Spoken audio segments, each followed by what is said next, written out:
Ils ont envahi notre quotidien et vous êtes de plus en plus nombreux à ne plus pouvoir vous en passer. Eh bien, sachez que téléphone portable et tablettes ne seraient pas sans danger pour nous, mais surtout pour nos enfants.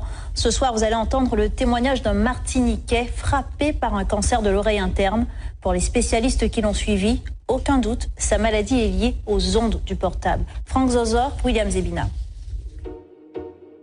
Ces images datent de 1995, c'est Rémi Villa, un nom que vous connaissez. Il a porté haut les couleurs de notre pays, un véliplanchiste, 4 fois champion du monde, 20 fois champion de la Martinique. Mais ce que l'on sait moins, c'est qu'il a été touché il y a quelques années par un cancer, une tumeur à l'oreille interne. Soigné à l'hôpital Pellegrin à Bordeaux, ses médecins lui expliquent que cette tumeur serait liée à l'utilisation du téléphone portable. Les médecins m'ont dit clairement, tout ceci est dû au téléphone portable. Notre service pour les tumeurs à l'acoustique a été augmenté par 5, multiplié par 5 depuis l'avènement du portable. J'ai fait tout ce qu'il ne fallait pas faire. Dormir avec un téléphone à côté de ma tête, à 30 cm de ma tête.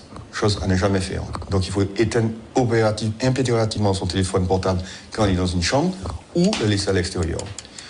Deuxième chose, je téléphonais tout le temps en voiture parce que j'étais agent de fabrique. Donc le seul moment où je pouvais téléphoner, c'était en voiture. Donc j'avais un kit main libre, certes, mais toutes les ondes étaient dans la voiture. Et à Bordeaux, les spécialistes lui ont expliqué comment les ondes magnétiques du portable agissaient sur l'oreille interne. Vous avez dû pu contraster par vous-même que quand vous téléphonez longtemps, votre oreille chauffe. Et bien ça, qu'est-ce que ça fait? Ça simplement cuit votre oreille. Et donc l'oreille interne est extrêmement fragile. Et donc, puisque c'est tout petit organisme, etc. Donc forcément, on l'abîme, on la cuit et on finit par la détruire.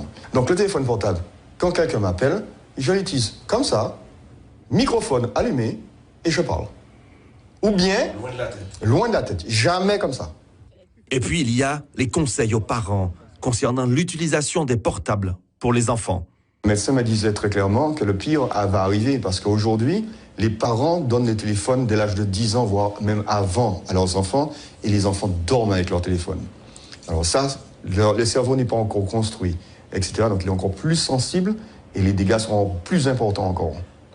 Et pour confirmer les propos de Rémi Villa, ce rapport de l'ANSE, l'Agence nationale de la sécurité sanitaire et de l'alimentation, rendu public la semaine dernière.